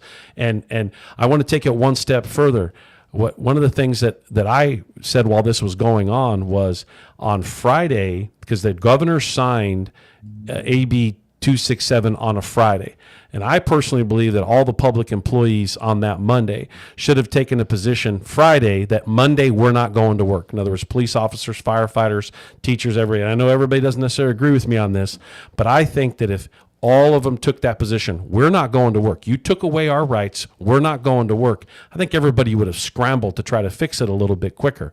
I'm really trying to agitate this space of worker power and workers exercising that power. Again, I'm not taking away at all the effectiveness and how powerful what you did to move hundreds of thousands of people in this direction, but I'm hoping that we can also step it up one more level too. What do you think about that? No, I agree with you 100%. As I mentioned to you, there were some people that were part of certain unions that were negotiating and trying to find some commonality with the Republican sponsor and some of their people, and they had even wrote a letter. And I personally raised that to some national organizations because of my ties to the National Hispanic Caucus state legislators. So they were able to get some of their national people, national AFL-CIO and others, to put pressure on the Utah unions to say, hey, there's no room for compromise here. And so this was really the heart and soul of the Utah Education Association and all those teachers, and not willing to back down, because this was a direct attack on public education and our teachers, and the firefighters and police officers and other unions got looped into it, but this is really an attack. And so for me to see all these unions stand behind our teachers, and all our union members that work in public education was it was very touching, and just to see how everyone got together and organized. And my background is in organizing too before I became an elected official. And as I mentioned, I work in the public sector as well. I don't do my job to make money. I do my job to serve people. And that's what most people in public unions do. They're firefighters, they're bus drivers, they're teachers, they're police officers. They're there to serve and help the people. And they want to make sure that they have their basic rights covered so that they can collectively bargain. They can talk about their salaries. And this bill was even going to go further, where it wasn't going to allow some people to even participate in our public PHP, so to get those benefits for health and some of these other benefits. So we'll see what they bring forward in the 2026 legislative session. I don't know, but I think the message was loud and clear to my colleagues that don't mess with unions. And so for me, that was I was happy to see everyone come together and fight. But I agree with you. Sometimes in order to make a statement, you have to show what you do and the services you provide, because if you don't, people just take you for granted. Well, clearly, it's been obvious that organizations like this, in other words, the ones that have propped this up, Right to Work, Freedom Foundation, all those organizations that are trying to erode worker rights, they sometimes do a good job of kind of pitting the organizations within labor against one another and say, okay, well, we won't attack the cops or the firefighters or this group or that group, and it'll just be such and such public employees. That's where the abuse is, that's where the waste is. And the reality is that a fight on one is a fight on all. Clearly that's how you all saw it, and we've got to get workers more engaged in the space. That the reality is when workers, let's say in the private sector, see an attack on public sector employees, that it's no different than as if you were trying to do the same thing in the private sector. And it just not you today. And if you say, well, it's not me today, that's someone else, and you try to walk away from it, that's not your responsibility, that's a huge mistake. And we've got to really, really press workers to get them to understand that the Right to Work Foundation is at work all the time trying to do exactly what we're talking about right now, and that is strip away these rights of workers, villainize public employees that somehow they're a drain on the financial stability of an institution, a city, a municipality, a county, whatever it may be. The reality is that corporate greed that gets pulled out in tax revenue or in tax incentives or in abatements or in tax credits far exceeds the amount of money that there's any abuses on the employee side. The reality is corporate welfare is a massive drain on these municipalities where, let's say, they put up a mall or they put up some sort of facility, a car dealership, and the city or the county ends up giving them a certain percentage of the sales tax revenue back credited, or the developer. It's like this crazy scam to the billions of dollars every single month that if you take it and community put it up on a large scale. In some areas it's millions every single, certain cities it's millions every year. It's crazy that somehow the workers themselves are being villainized and targeted when they're the ones that are answering the phone when you dial 911. They're the ones teaching our children in school. They're the ones that take care of you when you show up at the emergency room. They're the ones that show up and put you in the ambulance. They're the ones that make sure at your most difficult time, at your most incredible need that you may have, that they are there for you, waiting and making sure that you're taken care of with no questions asked. They don't call and check to see if your payment came in. They don't call and say, "Oh, did you make sure that you're on the that your criteria is checked off?" There's no questions asked. That public employee makes sure that you're taken care of. Obviously, we're passionate about it, and we can see that you're just as passionate about it. And we want to make sure that message gets out. That's why we have this radio show. That's why we have a live radio show where we're trying to make sure that the public understands how valuable these workers are. On all of the billboards we have in Southern California, which is now 4 of them on multiple large freeways. Right now we have headlined very important workers in each of the cities and saying these are the workers that make sure that your city operates well. Bring a positive message about them versus it being a negative all the time. I know that's a mouthful. That's a lot. Sorry for running on. I'm sure you got a lot you want to respond. No, I understand.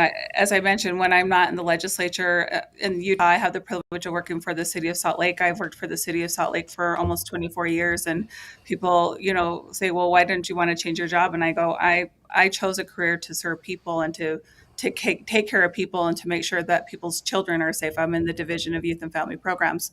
And so I understand that, but you're right. When we're given all these incentives so people will build, we just gave $33 million for the guy who owns the Utah Jazz to do some construction around the roads on where the Delta Center is. And so again, we also gave some tax breaks this year. People like the working people, they don't really see those tax breaks. It's the corporations and it's the very wealthy that see those tax breaks. I'd rather see those go into a social safety net. I'd rather see it go to help public employees. And so we see this all the time. So this victory with this particular bill showed the power, but we also have to execute that power when we vote here in Utah. So I want to see the same energy that we saw with this referendum in 2026 to make sure that we are electing people who truly support public unions and all unions, but also support public employees, because we've seen through the state of Utah the merit system go away. The governor, as you talked about, has done everything he can to take away that merit status. And so we see our rights slowly being chipped away at. And so the collective bargaining, I think, was the one that just really got to our public employees. But again, as I mentioned, that was a specific attack on the Utah education system because they have been working so hard to protect our public schools. But I'm glad that police and fire stood behind them and all the other unions did, because as you said, no one does this alone. And so we'll continue to see this until we wake up, as you pointed out, and really look at who our elected officials are and how they vote. And do they truly serve people, or do they serve these corporate interests? Yeah, your point is well served on the infrastructure break that a billionaire gets that's got plenty of money to make sure the roads are taken care of around, a particular area. The small business owners in the area, they don't get tax credits. They don't get incentives. All those small business owners in the area, they're not, they're barely getting by many times, and they don't get to see those millions of dollars coming back to them in discretionary tax revenue being redirected back to them into their pockets. That doesn't happen. So let me shift gears a little bit here. What was the behind the scenes like? Clearly it must have been chaotic, but you guys obviously got right into mode where you were knocking on doors and you're canvassing and you were activating. And I could just imagine what it was like mobilizing on a scale like that, where you, in every corner of the state, workers are knocking on doors and asking them to sign the petition and making sure that the message got out. What was that like? Had to be an incredible experience being part of such a large, fast movement like that. It was. I spent majority of the time on the doors after the session was over because I had to come back to my full-time job. But then as soon as my work day was over, I was there knocking on doors, and just to see the public support and to just feel that synergy and the energy that people had, and to see people come together from all walks of life just to protect workers' rights. It was a good feeling. But again, I want to see this in 2026 when we're knocking on doors to get people elected. It's nice when we've had initiatives in the past, whether it's Medicaid expansion, but what we've seen is people will support Medicaid expansion, or that we have cannabis here in Utah, which is medical cannabis.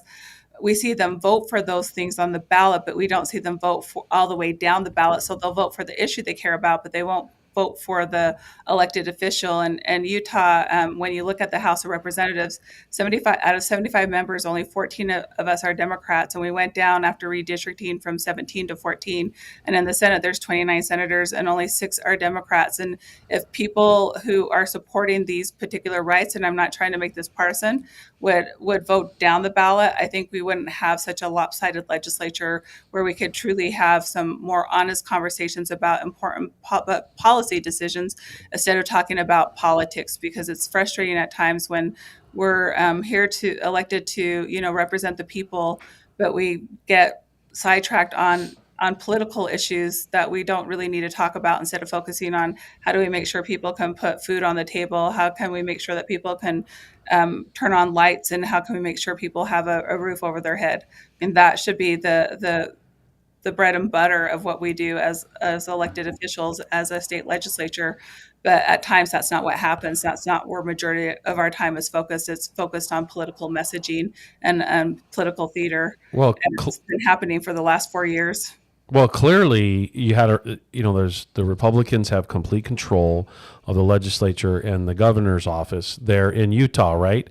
And so clearly this bill, which eliminated right to work, was held up and supported by them. And obviously, I'm assuming they're looking at this now, seeing this movement going, many of them may be looking at it going, well, maybe I shouldn't have done that, right? Because their very constituents are signing a petition saying, I don't agree with the direction you took. And the reality is though I would agree with you, we try not to make it partisan. Clearly on this subject, the Republicans were on the wrong side of the issue, clearly, and they need to be better at this subject.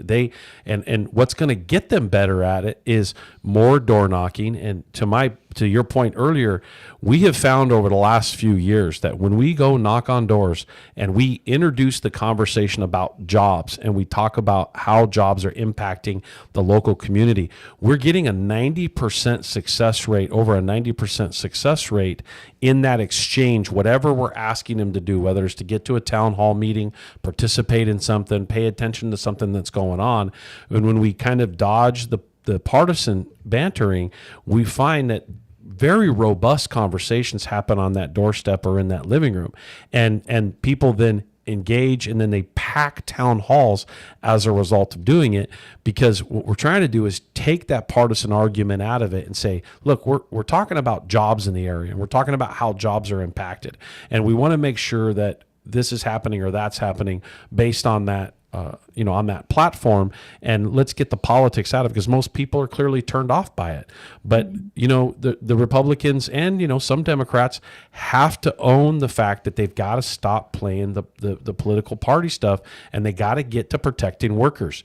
This is a perfect example of workers being attacked, workers' rights being attacked, and an entire industry being attacked, that you no longer have the right to collectively bargain, just widespread. Like, what are we doing? Just going to lay down? And so it's just great to see the way you guys responded so quickly. I just hope that what we can do, I do believe we do. I'm going to double down on something I said earlier, and I know you agreed with me, and I appreciate it. We got to turn these scenarios into where when workers face this sort of adversity, that they do quickly withhold their labor in a lot of ways, because it sometimes the process getting dragged out through a referendum and then having to go back out there and obviously win the election cycle and all the pieces that come with it. What is lost in it is the worker power aspect. Mm-hmm. And if workers do en masse just say, you know what, we're not going to go to work until you figure this out, it's going to send one heck of a message to where they're not going to bring something like that back again, because they're going to realize the reaction is extreme, which is, quite frankly, it's fair, because look how extreme their process or their proposal was, or excuse me, their bill was. It's the most extreme. You took away workers' rights to bargain. So again, I really appreciate you leaning in on it and seeing it the same way. And I'm hopeful of what we can do when we go up there and help you get the vote out, that we can also help agitate people into that more assertive space too. Does that make sense? Yeah, it does. And I think, you have to look at the culture and you have to look at the state. And here in Utah, and it's kind of a passive aggressive culture. It's just how it is. And I always get in trouble because I'm just very direct. I'm from a family. I was raised by strong Latina women, and they're very direct and they tell you what they're thinking. And a lot of times people don't even understand me. And I'm not just talking about the Republicans, I'm talking about the Democrats too. But that's why they elected me as their leader, because they wanted someone that was just going to say what they think and stand up for the rights of the everyday person. And I think people are just so turned off from politics, but I think this referendum and what we were able to do with this referendum show people that if you come together and you stand up for what you believe in, you can create some change. And I think the Republicans didn't know what hit them. As I told the speaker, you're on the wrong side of history on this. And I've told him on a couple of issues, you're on the wrong side of history. And this showed, right, this referendum and how we gathered those signatures, whether it was through paid canvassers, whether it was through people, showed that the Republican House and Senate leaders were on the wrong side of history, and they underestimated the people. And so hopefully we see that not fade away, and we see that going into the 2026 election.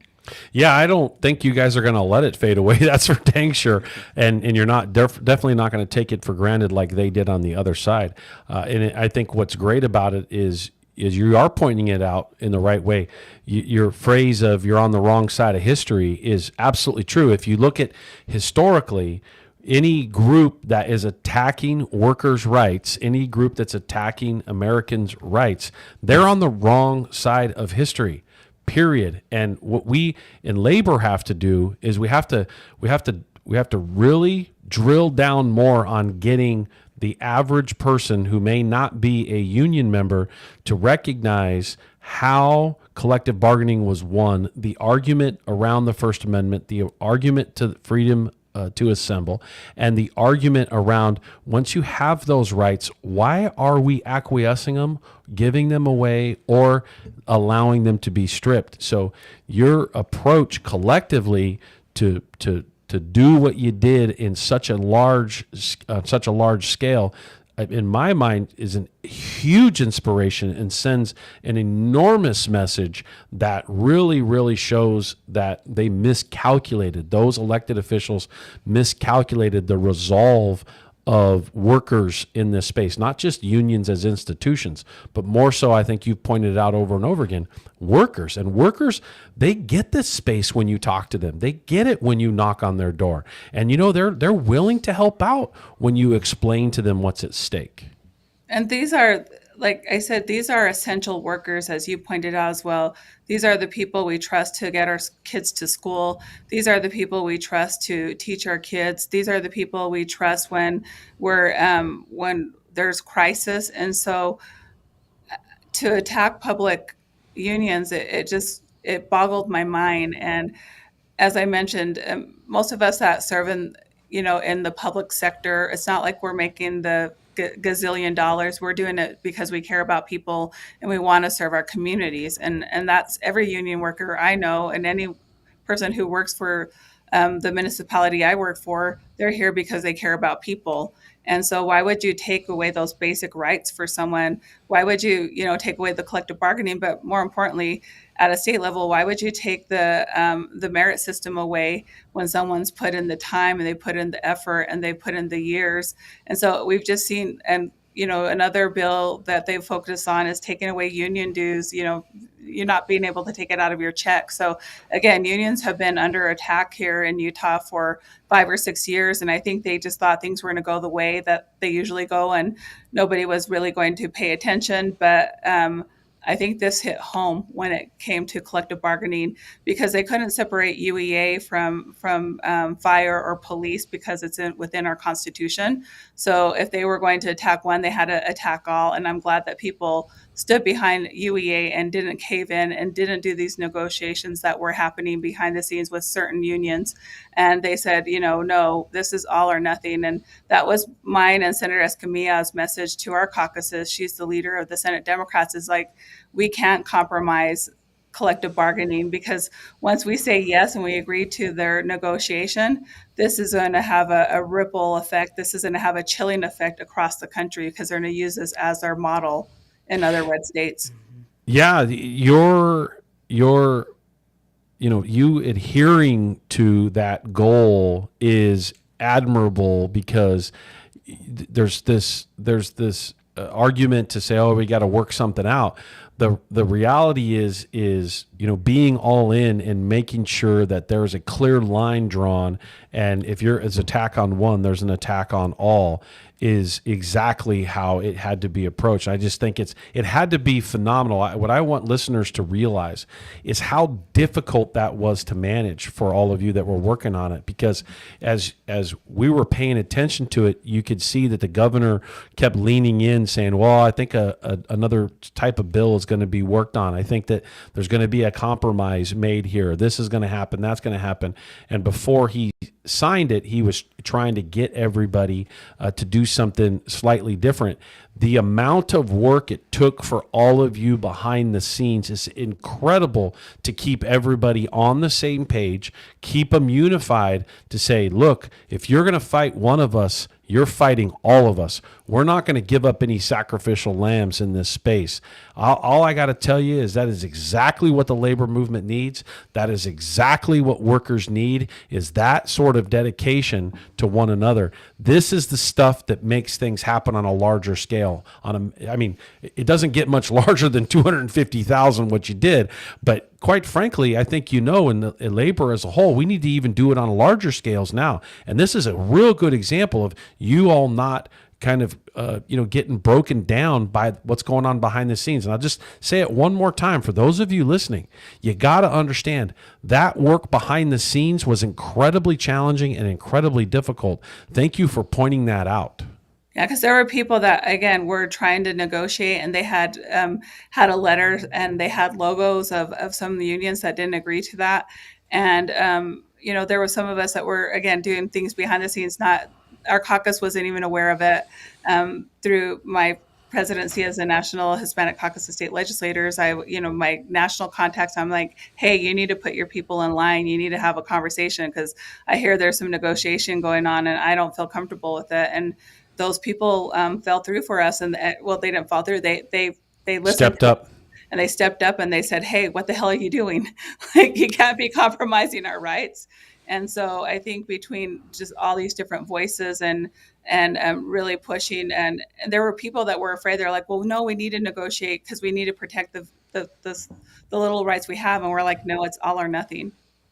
And I'm glad that everyone fell in line and did the all or nothing, because who knows where we'd be right now if that negotiation would have went through and people would have bought off on it. You would have been like Wisconsin.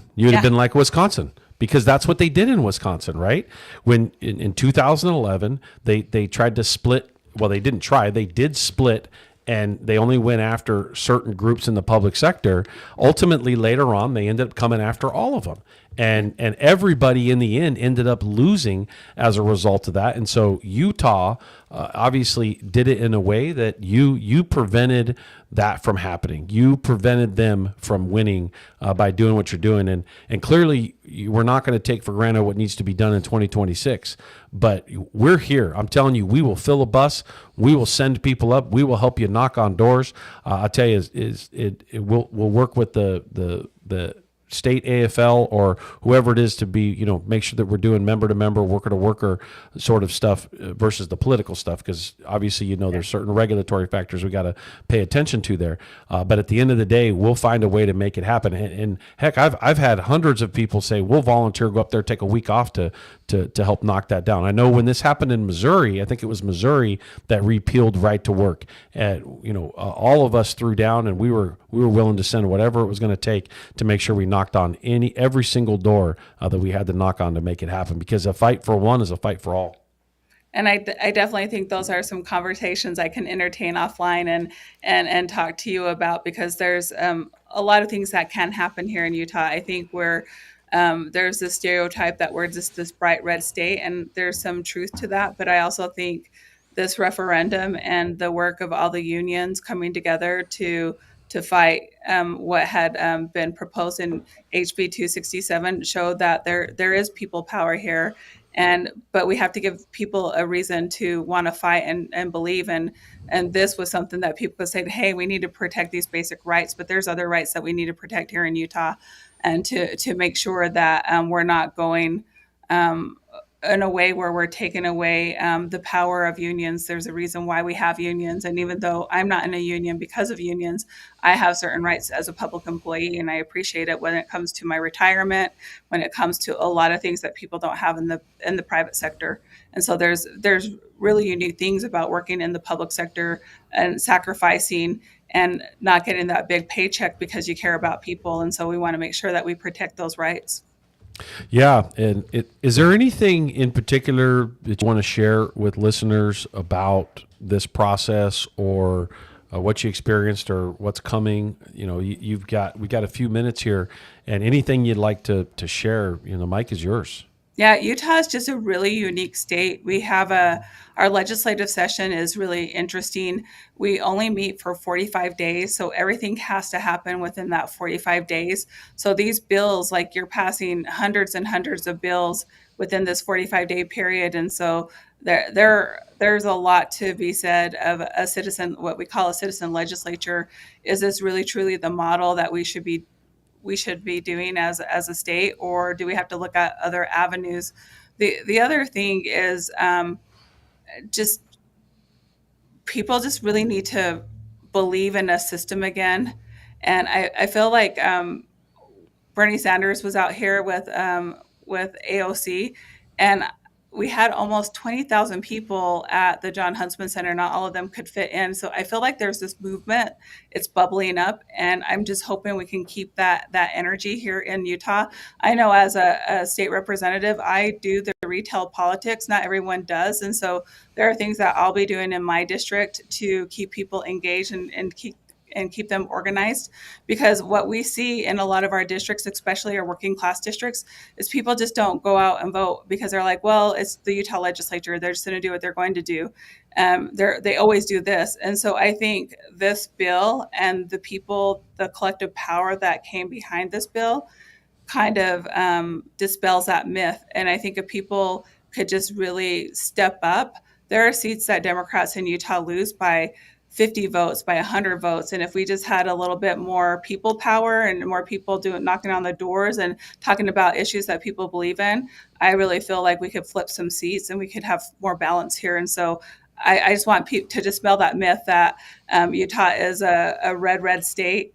And I think there's opportunity for us here to grow. And I think there's opportunities for us to ensure that we're protecting our unions. But yeah. How about the phrase, Utah is a worker power state? It is a worker power state. That's right. I prefer that than the Utah way. That's the phrase they use out here. Well, it's the Utah way. Well, the Utah way doesn't usually support workers, and that's correct. It supports corporate America's interest on trying to control everything, and sometimes the politics, it gets lost. The what's happening for workers gets lost in all of that stuff. But I also have to say that I wouldn't be where I'm at as a leader or as an organizer without the support of unions. When I first ran for office, the reason I got put into office is because I had union members that are knocking on doors for me because they believed in me, and they believed that they knew that I was one of them. My grandfather built tanks for a living, came from a working blue collar background.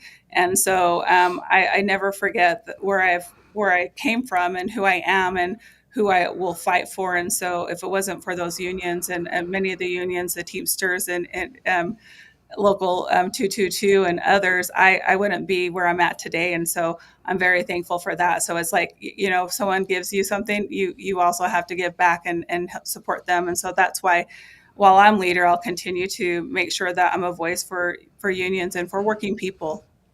Yeah, so I'm good friends with Spencer Hogue out of Local 222 there in your hometown. But hey, what tank company? Where was they building? Was your grandfather or your father was building tanks? My grandfather worked for the Tuala Army Depot, and so my family on my maternal side are from New Mexico, northern New Mexico, and so the Tuala Army Depot recruited a lot of our families to come work in the coal mines and to work at the Tuala Army Depot.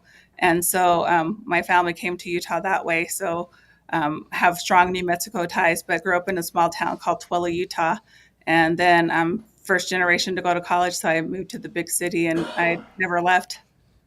Well, most people don't realize the geography that Utah and New Mexico actually touch each other, right?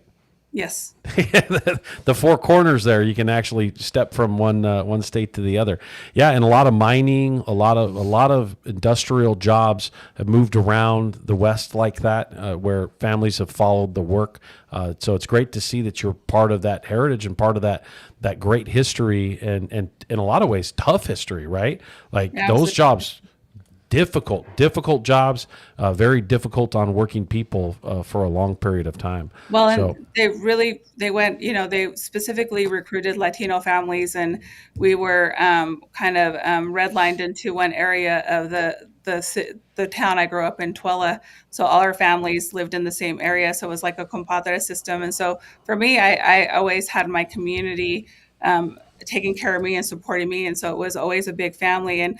And my grandfather, when they first moved to Twilla, there were signs that said no dogs, no Mexicans. And so my grandfather and his buddies built their own club called the Family Benefit Association. So they had their own bar, their own pool table, and they organized amongst themselves. So organizing's kind of always just been in my blood.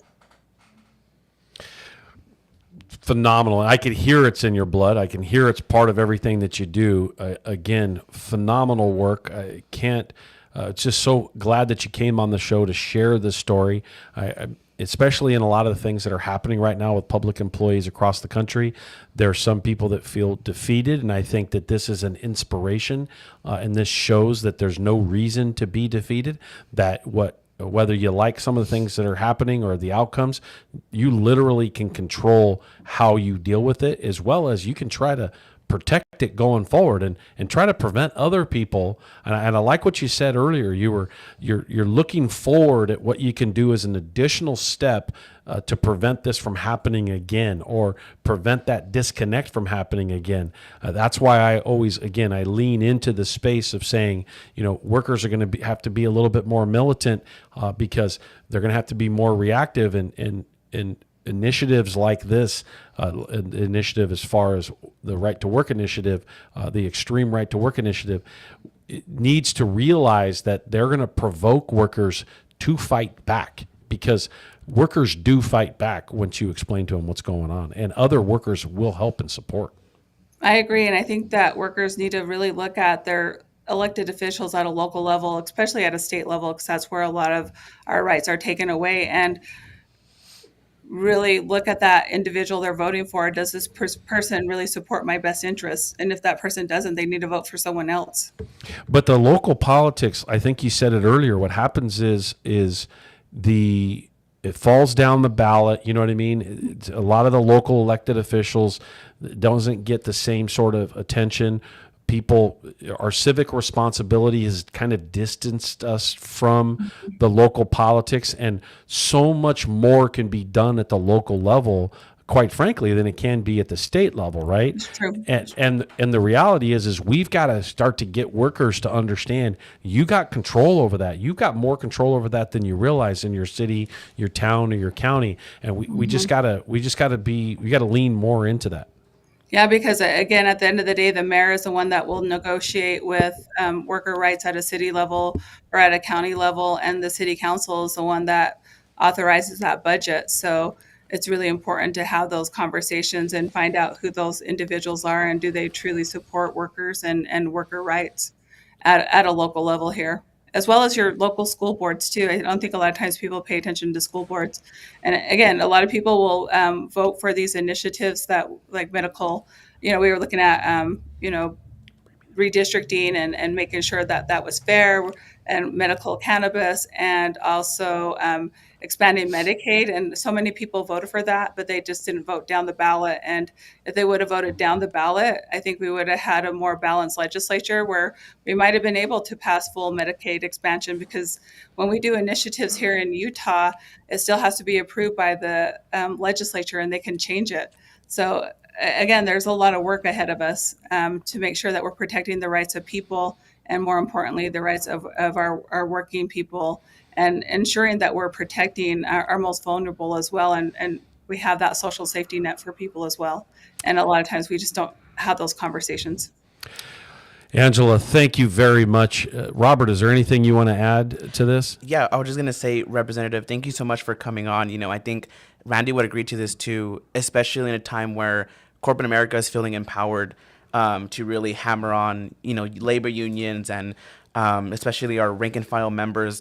We have someone like you in Utah, where it's a red state, as you mentioned, but it's also a working class state, and so workers were obviously woken up by this horrible bill to attack their bargaining rights. And just wanted to point out that you're a woman in power, and that women in a union versus a non-union make more than if they were a non-union worker. So just thank you for your advocacy and for being that spark in Utah, especially where everyone has the idea that it's a anti-worker state, which in many cases it is, but we have people like you leading the fight there. And so thank you so much for joining us. No, my mom and my cousin they're both women, are in construction, and they're operation rollers, and they're part of unions as well.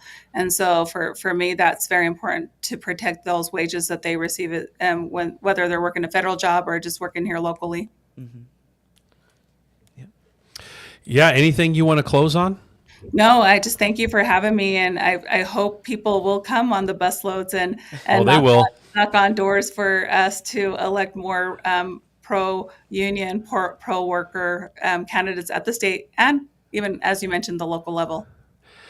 Well, thank you. We've been joined by Angela Romero, the representative from House District 25 in Utah. She has just done this fabulous job of explaining how they have a ballot initiative now, a ballot referendum to deal with HB 267, which stripped away public employee rights. She did a phenomenal job of articulating it on the show.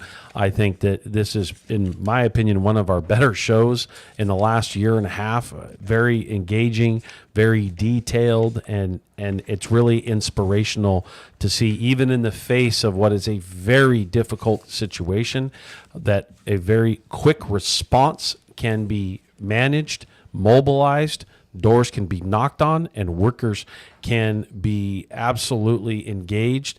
And I just want you to know, Spencer just texted me back. I don't know if she's still listening in, but Spencer Hogue from Local 222 just text me back and says she is in blank kicking machine. In other words, a very huge compliment coming from the Teamster Local there in Utah about who was just on our show. So really thank her for coming on the show. We've just got a few minutes left. I'm going to wrap up with some things that are going on. And boy, she killed it. She described it.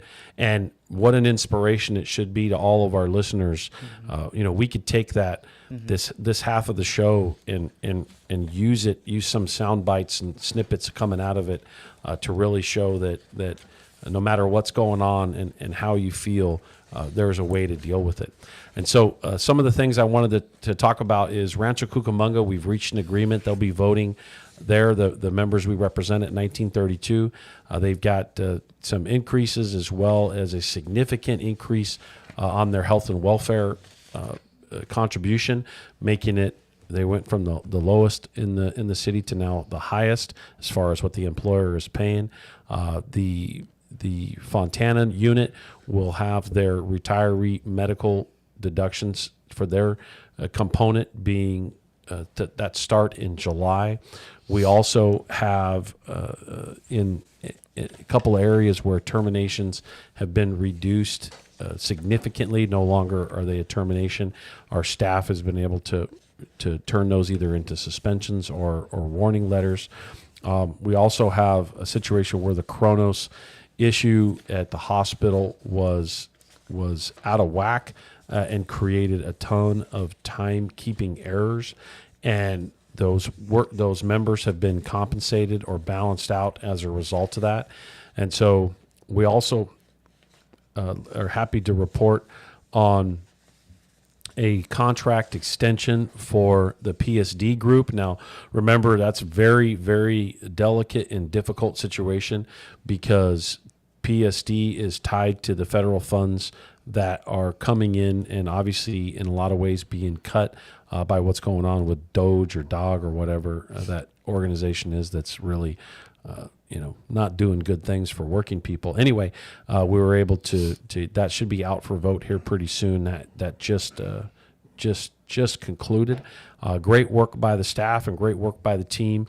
Even though lots of things may be happening out there, we're making sure that the everyday work is happening on the ground.